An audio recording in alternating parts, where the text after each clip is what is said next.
সেয়া আছিল প্ৰেম নিবেদনৰ পৰ্ব। পোনে পোনে নকৈ বন্ধুৰ সহায় লৈছিল ৰবীনে। হাতত ধৰাৰ মাত্ৰ এদিন পিছত তেতিয়াও পূজা চলি আছিল।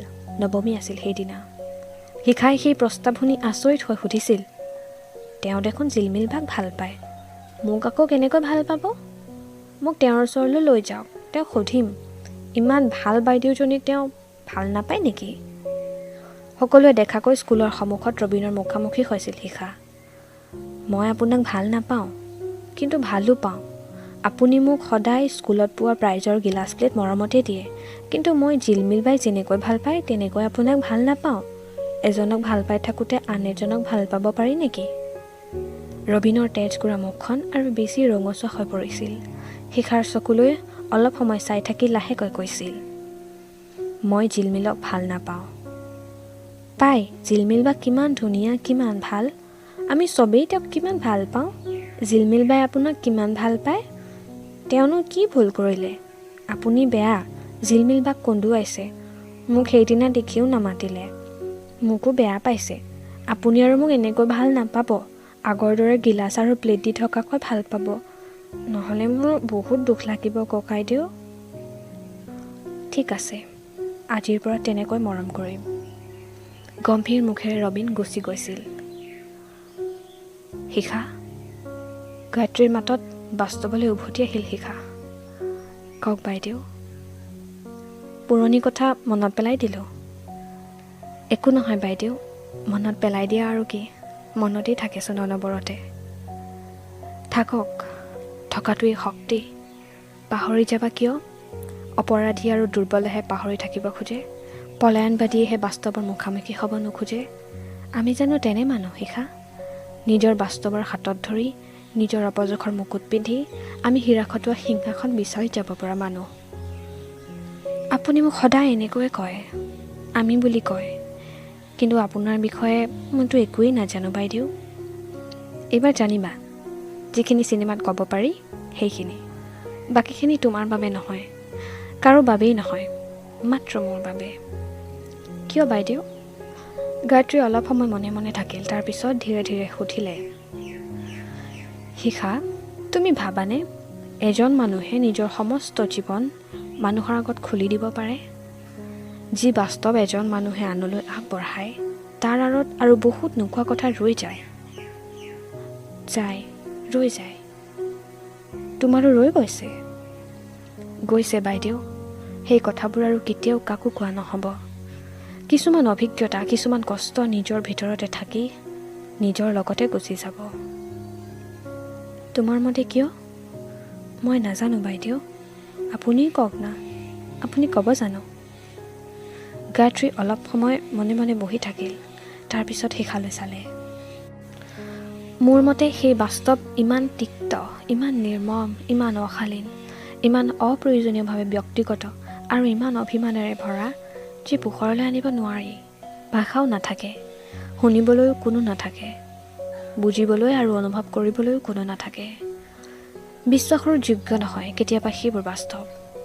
কাৰোবাক ক'লে অবিশ্বাসৰ চকুৰে চাব, হাঁহি সুধিব, সঁচা কৈছানে? নহ'লে কোনোবা আড্ডাত, ঘৰত, যিকোনো ঠাইত সেইবোৰ বিষয় উলিয়াই ঠাট্টা মস্কৰা কৰিব, অশালীন মন্তব্য দিব আৰু লাহে লাহে কথাবোৰ বৰফৰ বলৰ দৰে বাগৰি গৈ থাকোঁতে ডাঙৰ হৈ এদিন আমাকেই হেঁচা মাৰি ধৰিব। ক'ৰবাত সকলো মানুহ নিঃসংগ আৰু নিৰুপায় শিখা। কিছুমানে নিঃসংগতা আৰু নিৰুপায়তা আছে বুলি স্বীকাৰ কৰে আৰু কিছুমানে নকৰে, ইমানেই পাৰ্থক্য।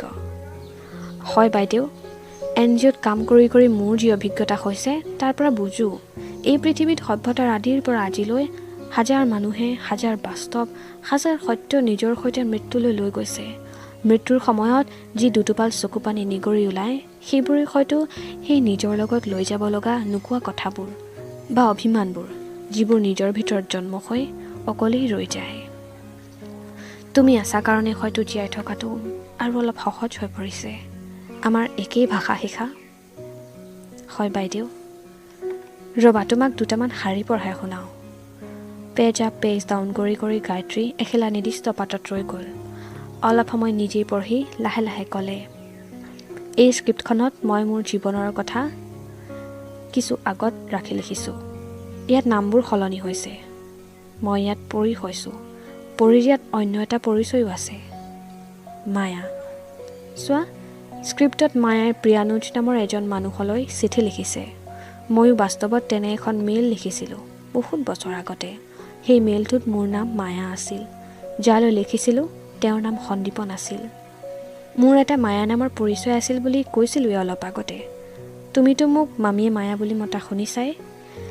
তেওঁতো তোমাক নিজেই কৈছে সেইটো মোৰ ঘৰত মতা নাম। কিন্তু সেইটো সঁচা নহয় শিখা। মোৰ মায়া নামৰ এটা পৰিচয় আছিল। চিনেমাত মায়া নামটো দিছোঁ। মই যিটো মেইল লিখিছিলোঁ সেইটো ইয়াত দিয়া নাই।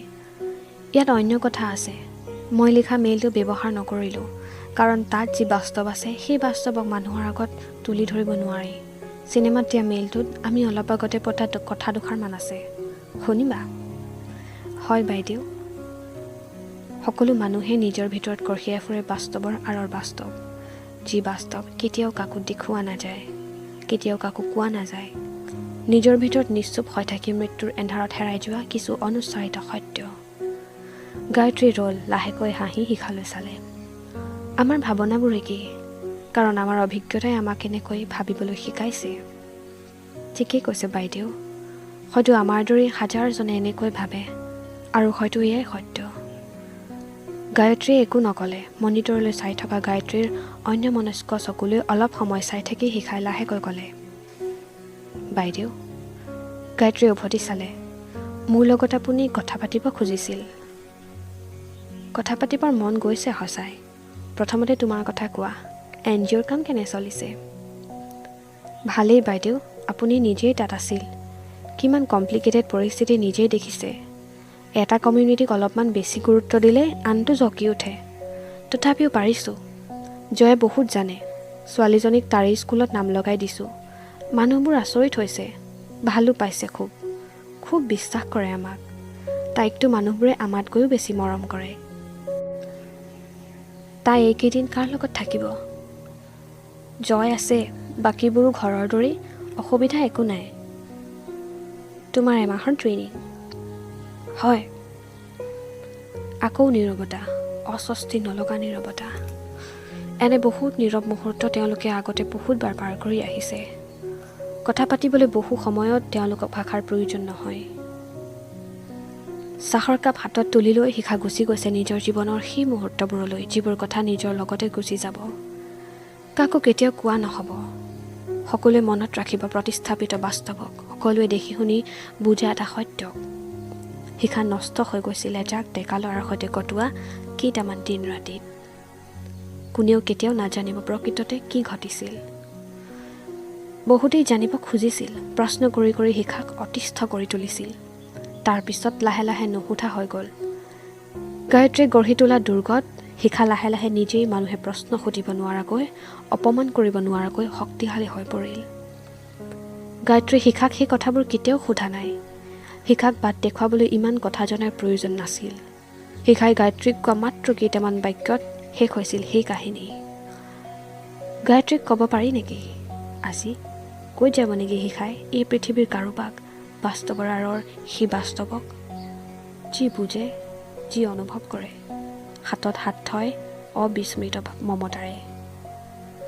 গায়ত্ৰীয়ে মনিটৰলৈ চাই আছে। তাত ফুটি উঠিছে গায়ত্ৰীৰ জীৱনৰ কোনেও নজনা আৰু মানুহক কৈ যাব পৰা বাস্তৱৰ খণ্ড চিত্ৰবোৰ।